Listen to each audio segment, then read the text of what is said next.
Hello students, IB technical classes के अंदर आप सबका स्वागत है। आज हम लोग एयर ब्लास्ट सर्किट ब्रेकर के बारे में जानने जा रहे हैं। तो इससे पहले हम लोग ऑयल सर्किट ब्रेकर से रिलेटेड बात कर रहे थे और ऑयल सर्किट ब्रेकर के अंदर बहुत सारी बात हम लोग जाना है ना। ऑयल सर्किट ब्रेकर के अंदर फंक्शनिंग किस तरह से होता है, ऑयल सर्किट ब्रेकर के अंदर आर्क एक्सटिंक्शन किस तरह से होता है और फिर डिफरेंट मेथड किस तरह है आर्क को बुझाने का, और आपका different types of oil circuit breaker क्या है, minimum oil circuit breaker, bulk oil circuit breaker, फिर बल्क ऑयल सर्किट ब्रेकर के अंदर भी फर्दर क्लासिफिकेशन।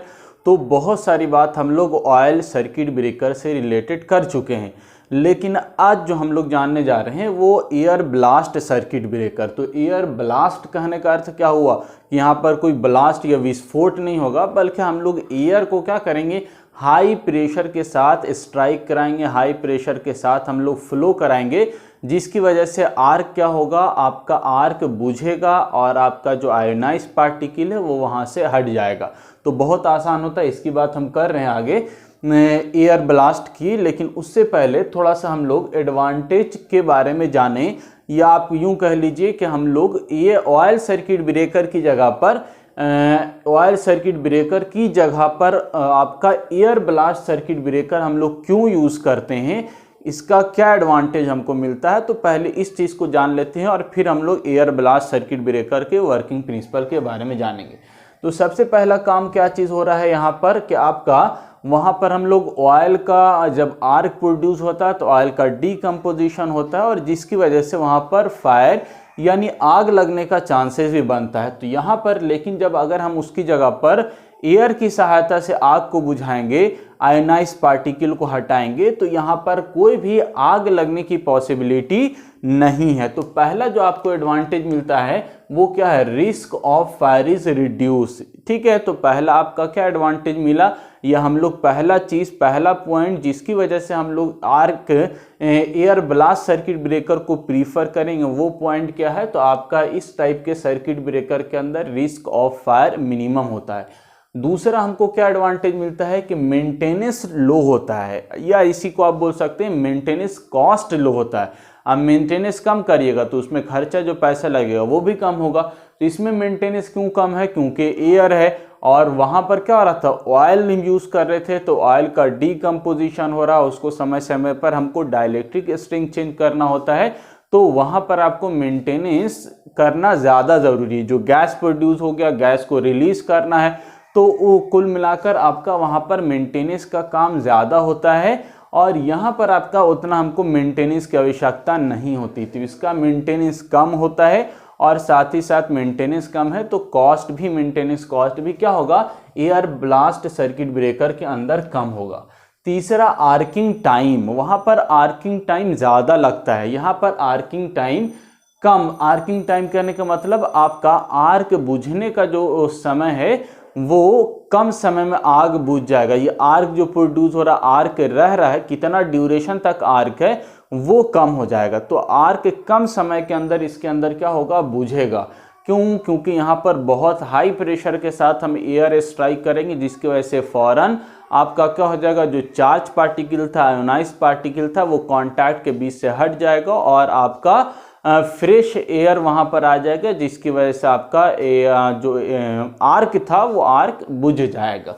तो इसका आर्किंग टाइम बहुत कम, यानी बहुत कम समय तक आर्क यहाँ पर रह पाता है और बहुत जल्दी आर्क एक्सटिंग्विश्ड हो जाता है, बुझ जाता है। तीसरा हाई स्पीड ऑपरेशन। अभी बात मतलब आर्किंग टाइम कम होगा, फास्ट ऑपरेशन होगा, जल्दी आपका यानी आर्क बुझेगा और आपका जो फॉल्ट करंट या आर्क करंट था वो इंटरप्ट होगा, और पूरा आपका हेल्दी सेक्शन और फॉल्टी सेक्शन बिल्कुल बहुत कम समय में अलग हो जाएगा। सूटेबल फॉर फ्रीक्वेंट ऑपरेशन, इसका मतलब क्या हुआ, फ्रीक्वेंट ऑपरेशन कहने का मतलब ऐसे जगह पर जहां पर फॉल्ट ज़्यादा होता है। फॉल्ट ज़्यादा होगा तो इसका मतलब बार बार सर्किट ब्रेकर ट्रिप करेगा, और बार बार सर्किट ब्रेकर ट्रिप करेगा तो इसका मतलब वहां पर देखना होगा कौन सा मेथड, कौन सा सर्किट ब्रेकर अच्छा है। तो यदि आप ऑयल सर्किट ब्रेकर की बात करें तो ऑयल के अंदर अगर बार बार ट्रिप होता है ऑयल सर्किट ब्रेकर, तो इसका मतलब क्या, वहाँ पर बार बार क्या होगा, आर्क प्रोड्यूस होगा और बार बार आपका क्या होगा, ऑयल का डीकम्पोजिशन होगा। और हमको मालूम है जब ऑयल का डीकम्पोजिशन होता है, ऑयल टूटता है, तो वहाँ पर उसका डाइलेक्ट्रिक स्ट्रेंथ, उसका इंसुलेटिंग प्रॉपर्टी रिड्यूस होता है। तो इसका मतलब वो जो ऑयल सर्किट ब्रेकर है वो फ्रीक्वेंट ऑपरेशन के लिए सूटेबल नहीं है, जबकि air blast circuit breaker frequent operation के लिए सूटेबल है। यानी एक बार इसको ऑपरेट कराइए चाहे 10 बार कराइए, ऐसा नहीं है कि एयर आया तो इसका डाइलेक्ट्रिक स्ट्रेंथ घट जाएगा, क्योंकि एयर ब्लास्ट करा रहे हैं, फ्रेश एयर आपको मिलेगा हर बार, और फ्रेश एयर से आप क्या कराइएगा, वहाँ पर हाई प्रेशर के साथ स्ट्राइक कराइएगा। तो यहाँ पर आपका जो ऑपरेशन है वो सूटेबल है बार बार करने के लिए, फ्रीक्वेंट करने के लिए। ऐसा नहीं कि एक बार कर लिए, एयर का यूज़ किया तो आप दोबारा आपको पास एयर नहीं है और उसका डाइलेक्ट्रिक स्ट्रेंथ कम है, तो इस तरह की बात नहीं है। आपका जो एयर है वो एयर आपका क्या है, बार बार हम जो यूज़ करेंगे वो हर बार फ्रेश एयर होगा और उसका डाइलेक्ट्रिक स्ट्रेंथ अच्छा होगा। और यहाँ पर मतलब आपका सूटेबल, फ्रीक्वेंट, बार बार ऑपरेशन के लिए सूटेबल होगा। ठीक है, तो ये हम लोग को कुछ एडवांटेजेस मिलता है, जिसकी वजह से हम क्या करते हैं, एयर ब्लास्ट सर्किट ब्रेकर को प्रीफर करते हैं as compare to oil circuit breaker. और असल में अब ये समझिए, देखिए क्या लिखा गया, air blast circuit breaker is useful 220 kV और एबव 220 kV या उससे अधिक पर भी हम इसको क्या कर सकते हैं, एयर ब्लास्ट सर्किट ब्रेकर को हम प्रीफर कर सकते हैं। अब इसके अंदर वर्किंग समझिए किस तरह से काम होता है, तो बहुत नॉर्मल वर्किंग है। यानी हमारा इस प्रकार के सर्किट ब्रेकर में जब फॉल्ट होगा तो क्या होगा, आपका कांटेक्ट, मूविंग कांटेक्ट सेपरेट होगा, जिसकी वजह से आपका फिक्स कांटेक्ट और मूविंग कांटेक्ट के बीच में आर्क प्रोड्यूस होगा। और उस आर्क को बुझाने के लिए, उस आर्क को एक्सटिंग्विश करने के लिए हम क्या करेंगे, नीचे से आपका या किसी भी तरह से हम एयर को स्ट्राइक कराएंगे, और ये एयर जो होगा बहुत हाई प्रेशर के साथ होगा। और जब हाई प्रेशर के साथ एयर स्ट्राइक कराइएगा तो जो आर्क पार्टिकल था, यानी आयोनाइज पार्टिकल था कांटेक्ट के बीच में, वो बहुत जल्दी हट जाएगा। और जैसे ही आपका वो आयोनाइज पार्टिकल हटेगा और बीच में नॉर्मल पार्टिकल, नॉर्मल चार्ज आएगा, तो वो नॉर्मल पार्टिकल क्या होगा, आपका आर्क को बुझा देगा। यानी इसके अंदर आपका आयोनाइज पार्टिकल बहुत जल्दी हट जाता है और आपका फ्रेश पार्टिकल आ जाता है, जिसकी वजह से आर्क बुझ जाएगा।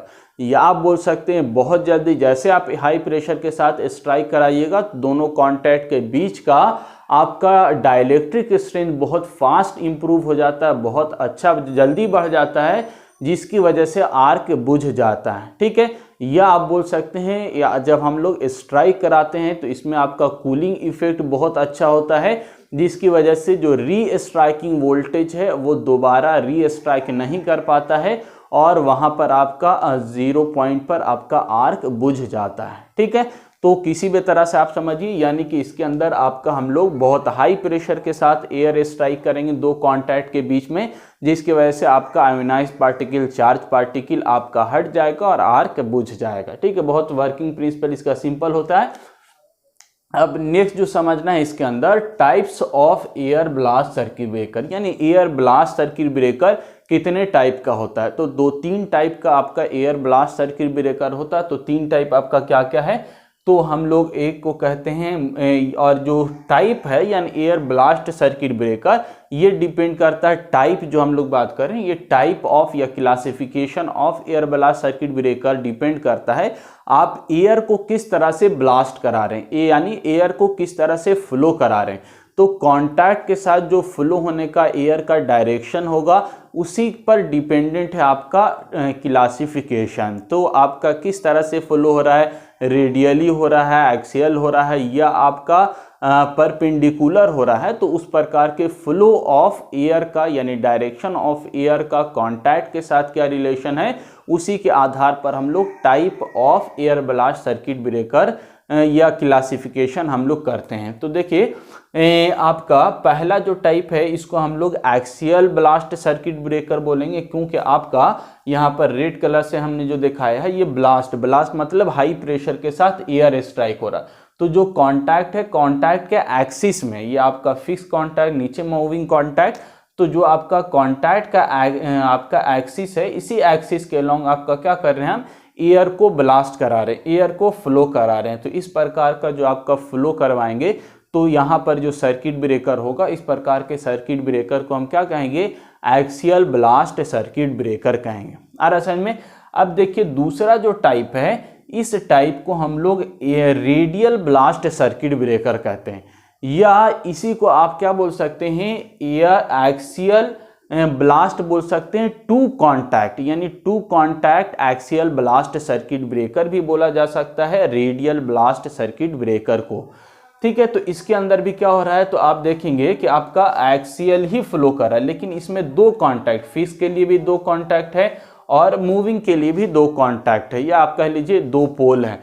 ठीक है, तो यहाँ पर अब देखिए क्या हो रहा है, हम लोग एयर को ब्लास्ट करवा रहे हैं, तो एयर आपका फिक्स कॉन्टैक्ट के एक्सिस में कुछ फ्लो हो रहा है और आपका मूविंग कॉन्टैक्ट के एक्सिस में फ्लो हो रहा है। तो इस प्रकार का जो फ्लो होता है, जब हमारा दो यानी फिक्स कॉन्टैक्ट के लिए भी दो पोल और मूविंग कॉन्टैक्ट के लिए दो पोल यूज़ करते हैं, तो एयर का जो ब्लास्ट होगा, एयर का जो फ्लो होगा, तो इस प्रकार का जो फ्लो है इसको हम लोग रेडियली फ्लो या रेडियल ब्लास्ट सर्किट ब्रेकर बोलेंगे।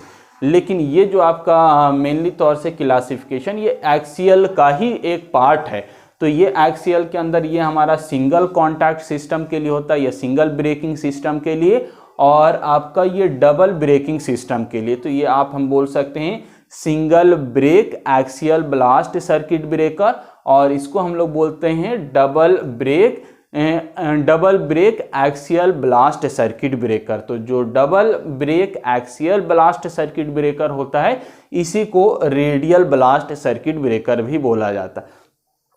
तो ये दोनों आपका लगभग सेम ही होता है, यानी एक्सियल ब्लास्ट के अंदर ही आता है। यदि सिंगल कॉन्टैक्ट है तो केवल एक्सियल ब्लास्ट बोला जाएगा, और डबल कॉन्टैक्ट है तो इसको आप double contact axial blast circuit भी बोल सकते हैं, या इसी को आप रेडियल ब्लास्ट सर्किट भी ब्रेकर बोल सकते हैं। ठीक है, और तीसरा जो टाइप है वो क्या होता है कि आपका जो ब्लास्ट होगा वो कॉन्टैक्ट के परपेंडिकुलर होगा, यानी इस तरह से आपका फिक्स कॉन्टैक्ट, नीचे मूविंग कॉन्टैक्ट, और बिल्कुल परपेंडिकुलर यदि एयर को फ्लो कराते हैं हाई प्रेशर के साथ, तो इस प्रकार का जो आपका सर्किट ब्रेकर तैयार होगा इसको हम लोग क्या बोलेंगे, क्रॉस ब्लास्ट सर्किट ब्रेकर बोलेंगे।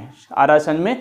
तो ये तीन टाइप का होता है, और मेनली तौर से आप कहेंगे तो दो ही टाइप का है, एक एक्सियल ब्लास्ट सर्किट ब्रेकर और दूसरा क्रॉस ब्लास्ट सर्किट ब्रेकर। तो इसीलिए दो ही सर्किट ब्रेकर की बात की जाती है, एक आपका एक्सियल ब्लास्ट सर्किट ब्रेकर और दूसरा क्रॉस ब्लास्ट सर्किट ब्रेकर। तो यहाँ पर जो हम लोग दिखा रहे थे छोटे डायग्राम में, इसी चीज़ को थोड़ा बड़ा करके यहाँ पर दिखाया गया।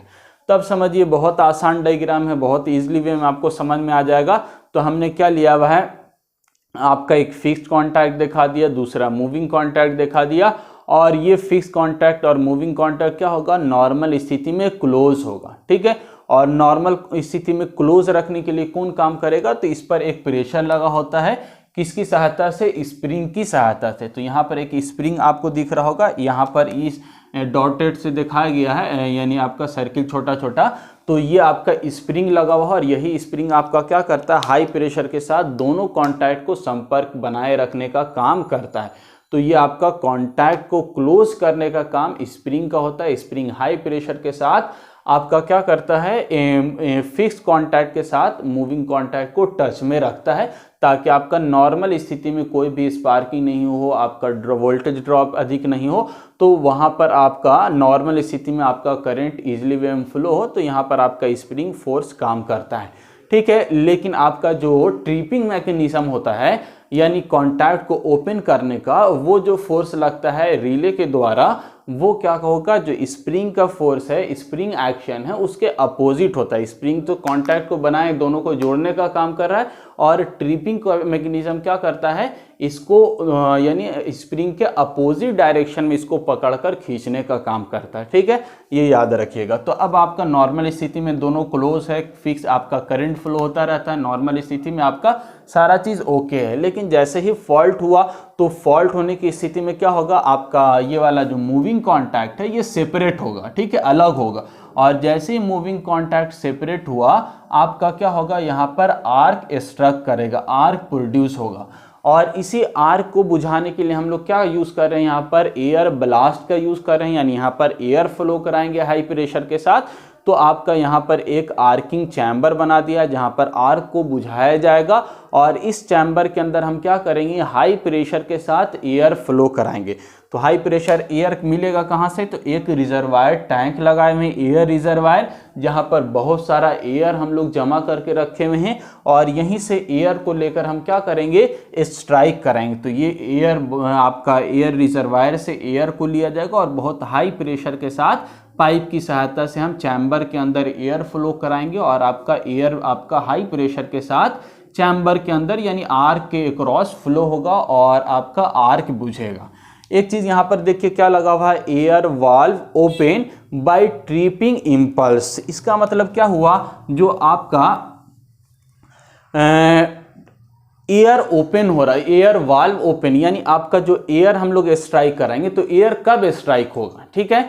तो एयर कब स्ट्राइक होगा, जब आर्क प्रोड्यूस होगा। तो आर्क कब प्रोड्यूस होता है, जब आपका मूविंग कॉन्टैक्ट सेपरेट होता है। और मूविंग कॉन्टैक्ट कब सेपरेट होता है, जब रिले सेंस करता है। तो रिले जैसे सेंस किया फॉल्ट को, ये मूविंग कॉन्टैक्ट को सेपरेट करना स्टार्ट करता है रिले, ठीक है। तो इसका मतलब क्या है, ओपनिंग मैकेनिज्म काम करने लगा, अब ओपन हो रहा है रिले की सहायता से मूविंग कॉन्टैक्ट। यहाँ पर पिस्टन भी लगा होता है, ये आपका क्या करता है, उसकी सहायता यानी ओपन करने में हेल्प करता है। तो और इसके पीछे यानी मूविंग कराने में जो आपका मेनली काम करता है वो क्या करता है, रिले मैकेनिज्म काम करता है। तो रिले इसको ओपन करा है, तो जैसे ही रिले यानी ट्रिपिंग मैकेनिज्म, ट्रिपिंग सर्किट जो है इसको मूविंग कॉन्टैक्ट को सेपरेट कराता है, सेम उसी टाइम क्या करता है, जिस तरह यहाँ पर मैकेनिकल फोर्स एक डेवलप करके इसको ओपन कराने का काम करता है, सेम उसी टाइम क्या होगा, यहाँ पर ये दूसरा काम भी ट्रिपिंग मैकेनिज्म करेगा और यहाँ पर क्या करेगा, एयर वाल्व को ओपन करेगा।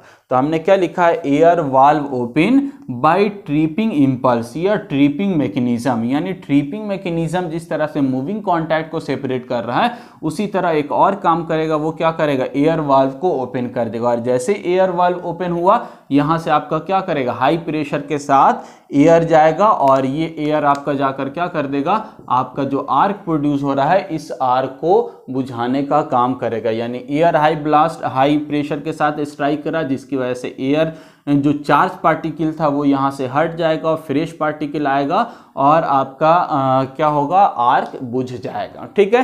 तो हम लोग क्या लगाए हुए हैं, रिजर्वायर लगाए हुए हैं, इसके साथ वाल्व लगाए हुए हैं और वाल्व जो ओपन होगा वो ट्रिपिंग मैकेनिज्म की सहायता से होगा। तो यहाँ पर का सारा चीज़ आपको समझ में आ रहा होगा। यहाँ पर एक और चीज़ दिखा दिया गया है, वो क्या है, सीरीज आइसोलेटर। तो आपको पहले से मालूम होगा, हम लोग बहुत स्टार्टिंग यानी सब स्टेशन पढ़ रहे थे, उसी टाइम हमने बताया था आपको कि जहाँ पे सर्किट ब्रेकर लगा होता है वहाँ पर आइसोलेटर भी लगा हुआ होता है। तो आइसोलेटर हम लोग क्यों लगाते हैं, मोर सेफ्टी के लिए, मोर प्रिकॉशन के लिए। तो जब आपका कॉन्टैक्ट ओपन हो गया तो आपका करंट इंटरप्ट हो गया, लेकिन उसके साथ साथ हम लोग क्या करते हैं, आइसोलेटर को भी ऑपरेट कराते हैं, ओपन कराते हैं, ताकि आपका पूरी तरह से क्या हो जाए, करंट इंटरप्शन हो जाए और पूरी तरह से सेफ्टी आपको मिल जाए, ठीक है। तो यहाँ पर आइसोलेटर लगा हुआ है, नॉर्मल हैंडल के द्वारा ऑपरेट किया जाता है, मैनुअली ऑपरेट किया जाता है। तो आप इसको क्या करेंगे, सीरीज में लगा होता है, इसीलिए सीरीज आइसोलेटर बोलते हैं। सर्किट ब्रेकर भी सिस्टम के साथ सीरीज में लगा होता है। ये क्या होगा, ओपन होगा और यहाँ पर दिखा रहा है जो हैंडल ओपन करेंगे, कॉन्टैक्ट ओपन करेंगे हम लोग हैंडल की सहायता से, जो कॉन्टैक्ट ओपन होगा, ये कॉन्टैक्ट जो या ब्लेड होगा, इन दोनों के बीच का जो डिफरेंस होगा, दूरी होगा, ये क्या लिख रहा है, normal air clearance for operating voltage. यानी इन दोनों के बीच में क्लियरेंस जो होगा, इसी क्लियरेंस को हम लोग क्या बोलते हैं, normal air clearance for operating voltage बोलते हैं, ठीक है। यानी पर्याप्त क्लियरेंस होना चाहिए। अब मान के चलिए क्लियरेंस है नहीं, ओपन किया लेकिन बहुत नज़दीक आप ओपन किया, तो फिर ओपन करने का फायदा क्या है, यानी वहाँ से कुछ आपका क्या होगा, चार्जिंग करंट फ्लो होगा। तो इसीलिए हम लोग क्या करते हैं, पर्याप्त दूरी बनाए रखते हैं ताकि आपका क्या हो जाए, चार्जिंग करंट मिनिमम से मिनिमम फ्लो हो, ठीक है। तो ये सीरीज आइसोलेटर से रिलेटेड बात होगी। बाकी आइसोलेटर हम लोग जब पढ़ेंगे तो और भी बहुत सारी बात हम लोग डिटेल में करेंगे, लेकिन आपको ये समझ में आ गया होगा एक्सियल ब्लास्ट सर्किट ब्रेकर, इसमें एक्सियल फ्लो हो रहा है एयर का, एयर को फ्लो कराने के लिए हम लोग एयर रिजर्वायर लगाए हुए हैं, इसके साथ वाल्व लगा हुआ है। वाल्व किसकी सहायता से ओपन होगा, तो आपका ट्रिपिंग मैकेनिज्म की सहायता से ओपन होगा, जो ट्रिपिंग मैकेनिज्म आपका मूविंग कॉन्टैक्ट को सेपरेट करने का काम कर रहा है, जैसे मूविंग होगा यानी मूव करेगा, यहाँ पर ये आपका आर्क प्रोड्यूस होगा, सेम टाइम में मेरा क्या होगा, आपका ये वाला वाल्व ओपन होगा, यहाँ से हाई प्रेशर के साथ एयर स्ट्राइक करेगा, जिसकी वजह से आपका क्या हो जाता है, आर्क बुझ जाता है। और ये काम, सारा काम बहुत फास्ट होता है, यानी आपका जो साइकिल है आर्क का करंट, यानी 1-2 साइकिल के अंदर ही आपका क्या हो जाएगा, आर्क इंटरप्ट हो जाएगा, आर्क बुझ जाएगा। ठीक है, बहुत फास्ट आपका काम होगा। दूसरा आपका जो टाइप है वो क्या है, cross blast air circuit breaker. तो कोई अंतर नहीं है, लगभग सारा अरेंजमेंट व्यवस्था सेम होगा। इसके अंदर दिखाया नहीं गया है आपका रिजर्वायर ये सारा चीज़, लेकिन इसके साथ भी रिजर्वायर होगा आपका, और आपका एयर वाल्व लगा होगा। बस अंतर इतना है कि यहाँ पर एयर क्या हो रहा था, एक्सियल फ्लो हो रहा था, और इसमें क्रॉस फ्लो होगा। क्रॉस फ्लो मतलब जो आर्क है ये आर्क के पर, ये कॉन्टैक्ट है कॉन्टैक्ट के परपेंडिकुलर। और यहाँ पर क्या लगाए हम लोग, ये आपका मूविंग कॉन्टैक्ट, दूसरा फिक्स कॉन्टैक्ट। जैसे ही मूविंग कॉन्टैक्ट ओपन होगा, ओपनिंग यानी मूविंग कॉन्टैक्ट ओपन होगा तो यहाँ पर आर्क प्रोड्यूस होगा, और जैसे ही आर्क प्रोड्यूस होगा और आपका मूविंग कॉन्टैक्ट सेपरेट होगा, उसी टाइम आपका क्या करते हैं हम लोग, एयर जो वाल्व है इसको ओपन कर देते हैं, यानी आपका ट्रिपिंग मैकेनिज्म की सहायता से ओपन हो जाता है, और हाई प्रेशर के साथ एयर फ्लो होगा, एयर ब्लास्ट करेगा, और हाई प्रेशर के साथ जैसे ही एयर करेगा, ये आर्क आप देख रहे हैं ऊपर की तरफ हमने देखा। इसका मतलब क्या हुआ, एयर आपका जो आर्क था, आर्क यहाँ पर हमको दिखाना चाहिए था बीच में, लेकिन हमने दिखाया एयर चूंकि फ्लो हो रहा हाई प्रेशर के साथ, इसीलिए एयर क्या, आर्क जो है ऊपर की तरफ जा रहा है। और यहाँ पर कुछ कंडक्टिंग प्लेट लगा देते हैं हम लोग अलग अलग जगह पर गैप करके, जिसकी वजह से जो आर्क है वो क्या हो जाता है, स्प्लिट हो जाता है, बढ़ जाता है। इसी को हम क्या कहते हैं, आर्क स्प्लिटर कहते हैं, यानी आर्क का लेंथनिंग भी हो जाता है। एक तो आपका क्या हो रहा है, हाई प्रेशर के साथ एयर का हम लोग स्ट्राइक करा रहे हैं, दूसरा आपका आर्क का लेंथिंग होगा, जिसकी वजह से आपका कूलिंग इफेक्ट भी बढ़ जाएगा। तो ओवरऑल आपका आर्क क्या होगा, बहुत फास्ट, बहुत जल्दी बुझ जाएगा। ठीक है, तो हम लोग एयर ब्लास्ट सर्किट ब्रेकर के अंदर क्रॉस ब्लास्ट की बात कर रहे हैं, और क्रॉस ब्लास्ट का मतलब जो आपका कॉन्टैक्ट है या आर्क है, इसके बिल्कुल परपेंडिकुलर हम लोग एयर फ्लो कराएंगे, और एयर फ्लो कराने के साथ साथ हम लोग आर्क स्प्लिटर भी लगाएंगे, जिसकी सहायता से आपका क्या होगा, आर्क बहुत जल्दी स्प्लिट होकर बट कर क्या हो जाएगा, बुझ जाएगा, और यहाँ पर फ्रेश एयर आ जाएगा। अब एयर आ रहा है तो आपका क्या होगा, नया एयर यहाँ पर आएगा, और ये एयर आपका फ्रेश एयर होगा, यानी नॉर्मल पार्टिकल होगा, जिसका आपका डाइलेक्ट्रिक स्ट्रेंथ हाई होगा, यानी यहाँ पर अब फिर से ब्रेकडाउन नहीं होगा। तो इस प्रकार से आपका क्या होता है, एयर ब्लास्ट सर्किट ब्रेकर काम करता है। आई होप आपको सारी चीज़ क्लियर हो रही है। बहुत आसान होता है एयर ब्लास्ट सर्किट ब्रेकर का वर्किंग प्रिंसिपल, और बहुत इफेक्टिव होता है। मेंटेनेंस भी हमको कम करना पड़ेगा, और आपका फायर का चांसेस भी कम है, और भी हमको यानी ऑपरेशन भी फ्रीक्वेंट ऑपरेशन के लिए हमारा सूटेबल है। डाइलेक्ट्रिक स्ट्रेंथ भी हमको इसमें, यानी अच्छा डाइलेक्ट्रिक स्ट्रेंथ में कंफ्यूज आप नहीं होइएगा। तो ऐसा नहीं कि एयर का डाइलेक्ट्रिक स्ट्रेंथ हम बोल रहे हैं कि ज़्यादा है ऑयल की तुलना में, नहीं। ऑयल का डाइलेक्ट्रिक स्ट्रेंथ अच्छा होता है, ज़्यादा होता है एयर की तुलना में, लेकिन बार बार डिकम्पोजिशन की वजह से क्या हो जाता है आपका, वहाँ पर डाइलेक्ट्रिक स्ट्रेंथ घट जाता है। लेकिन यहाँ पर तो ऐसी बात नहीं है। एक बार आपका आर्क आपका क्या हो गया, यानी आर्क एयर आपका ब्रेक डाउन हो गया, एयर आपका फेल हो गया, उसका डाइलेक्ट्रिक स्ट्रेंथ घट गया, तो हम उस एयर को क्या कर दे रहे हैं, हटा दे रहे हैं। अब फ्रेश एयर आ जा रहा है, तो फ्रेश एयर का डाइलेक्ट्रिक स्ट्रेंथ क्या होगा, अच्छा होगा, बेटर होगा, और वो आपका क्या करेगा, आर्क करंट को दोबारा स्ट्राइक नहीं होने देगा। तो अब बहुत आसानी से हम इसमें आर्क को बुझा पाते हैं। आई होप आपको इस सारा क्लियर हो गया। आज के लिए इतना ही। Thank you.